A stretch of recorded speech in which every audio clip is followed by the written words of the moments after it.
나는 독짓는 젊은이한테서 태어났습니다. 젊은이는 20살 때 집을 떠나 멀리 도시로 나갔다가 아버지가 세상을 떠나자 가업을 잇기 위해 다시 고향으로 돌아와 독을 짓기 시작한 젊은이였습니다. 나는 그 젊은이가 맨 처음 지은 항아리로 태어났습니다. 그런 탓인지 나는 그리 썩 잘 만들어진 항아리가 아니었습니다. 어릴 때부터 할아버지와 아버지의 어깨너머로 독 짓는 법을 쭉 배워왔다고는 하나 처음이라 그런지 젊은이의 솜씨는 무척 서툴렀습니다. 곱게 질 흙을 빚는 것도 가마에 불을 떼는 것도 디딜풀 무질을 하는 것도 잿물을 바르는 것도 모두 서투르기 짝이 없었습니다. 젊은이는 내가 세상에 태어나자 아주 못마땅한 얼굴로 나를 쳐다보았습니다. 마치 내가 무슨 큰 잘못이라도 저지른 듯 날 쳐다보는 눈길이 아주 기분 나빴습니다. 그러나 나는 뜨거운 가마 밖으로 빠져나온 것만 해도 기뻤습니다.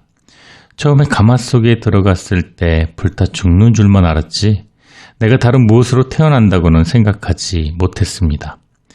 그런 내가 아래 위가 좁고 허리가 두둑한 항아리로 태어났으니 얼마나 대견하고 스스로 기쁘던지요. 그러나 그것은 나만의 기쁨일 뿐 젊은이는 날 달궈하지 않았습니다. 난 그대로 뒷간 마당에 방치되었죠. 나의 존재는 곧 잊혀졌습니다. 버려지고 잊혀진 자의 가슴은 무척 아팠습니다. 항아리가 된 내가 그 무엇을 위해 소중하게 쓰여지는 존재가 될 줄 알았으나 나는 버려진 항아리 이외에 아무것도 아니었습니다. 소나기가 지나가면 빗물이 고였습니다. 빗물에 구름이 잠깐 머물다가 지나갔습니다. 가끔 가랑잎이 날아와 맴돌 때도 있었습니다. 밤에는 이따금 별빛들이 찾아와 쓰다듬어 주었습니다. 만일 그들마저 찾아와 주지 않았다면 나는 아마 그대로 죽고 말았을 겁니다. 그러나 그들만을 위해 존재하고 있기에는 나 자신이 너무나도 초라하고 안타까웠습니다.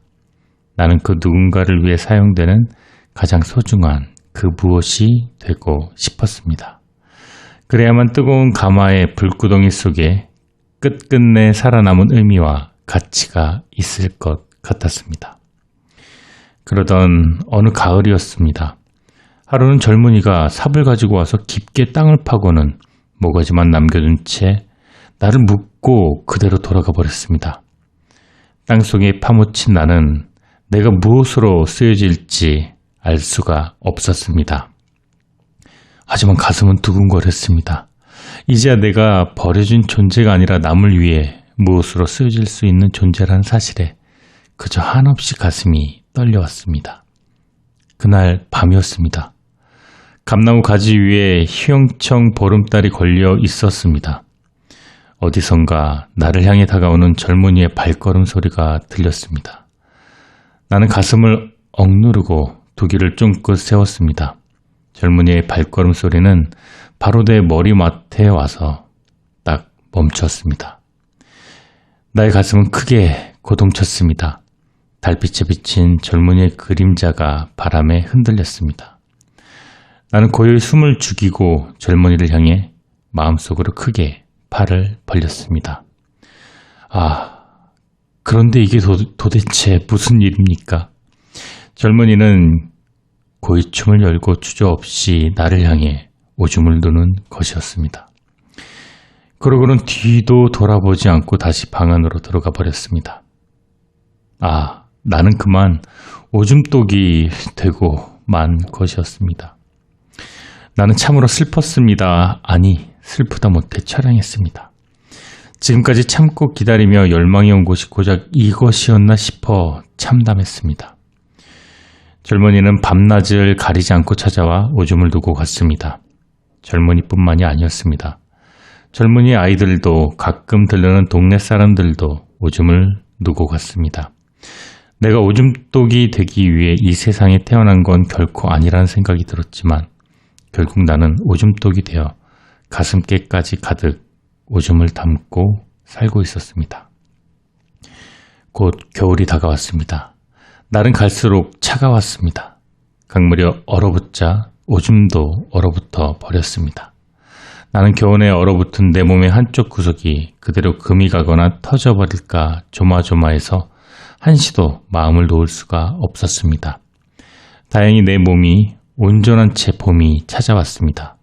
물론 얼었던 강물도 녹아 흐르고 얼어붙었던 오줌도 다 녹아내렸습니다. 사람들은 밭을 갈고 씨를 뿌렸습니다. 씨를 뿌리고 난 뒤에 내 몸에 가득 고인 오줌을 퍼다가 밭에다 뿌렸습니다. 배추밭에 배추가 싱싱하게 자랐습니다. 무밭에는 무들이 싱싱하게 자랐습니다. 나는 그들이 자라는 걸 보고 위안이 되었습니다. 내가 오줌독이 되어 오줌을 모아줌으로써 그들이 건강하게 잘 자랄 수 있게 된다고 생각하니 나는 그런대로 살만한 가치가 있는 존재였습니다. 허나 시간이 가면 갈수록 그것만은 아니었습니다. 나는 오줌독이 아닌 다른 무언가가 되고 싶어 늘 가슴 한쪽이 뜨겁게 달아올랐습니다. 1년이 지났습니다. 나는 여전히 오줌독으로 남아있습니다. 2년이 지났습니다. 나는 여전히 오줌독으로 남아있습니다. 그 역할밖에 하지 못했습니다. 오랜 시간이 흘러 이제 내게 오줌을 누러 오는 사람조차 없었습니다. 굳이 누가 있다면 새들이 날아가다 찔끔 똥을 갈기고 가는 게 고작이었습니다. 독짓는 젊은이는 독짓는 늙은이가 되어 병마에 시달리다가 세상을 떠났습니다. 독짓던 가마 또한 허물어지고 폐허가 되어 날 짐승들의 보금자리가 되었습니다. 어디에도 사람의 그림자는 보이지 않았습니다.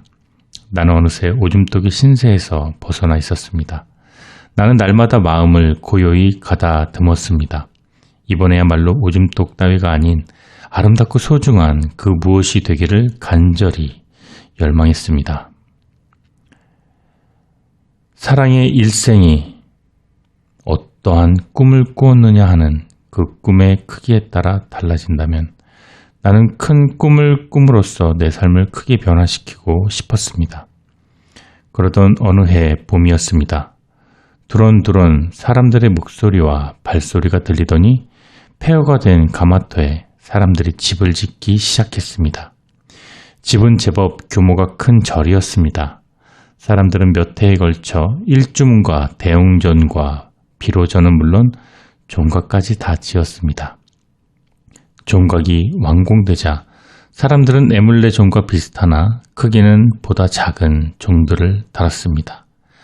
종소리는 날마다 달과 별이 마지막까지 빛을 뿜는 새벽 하늘로 높이 울려 퍼졌습니다.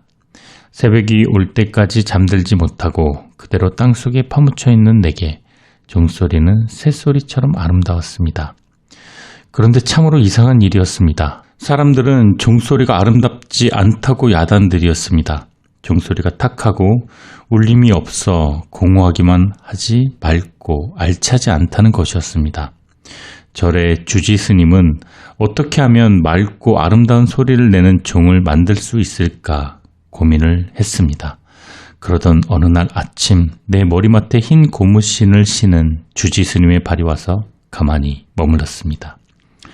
주지 스님은 선체로 한참 동안 나를 내려다보시더니 혼잣말로 중얼거렸습니다. 이건 아버님이 만드신 항아리야.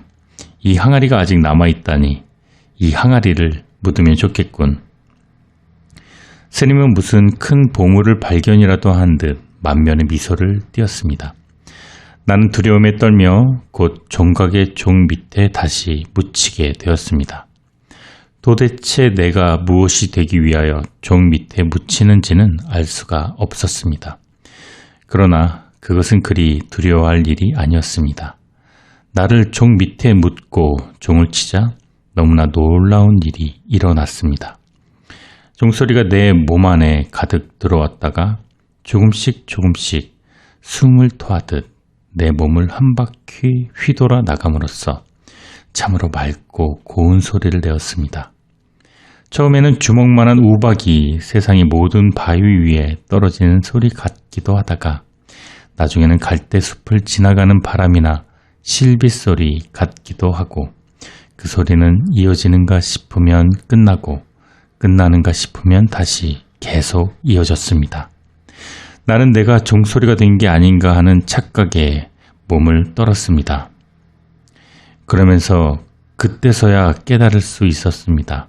내가 그토록 오랜 세월 동안 참고 기다려온 것이 무엇이며 내가 이 세상을 위해 소중한 그 무엇이 되었다는 것을 누구의 삶이든 참고 기다리고 노력하면 그 삶의 꿈이 이루어진다는 것을. 고요히 산사의 종소리가 울릴 때마다 요즘 나의 영혼은 기쁨으로 가득 찹니다.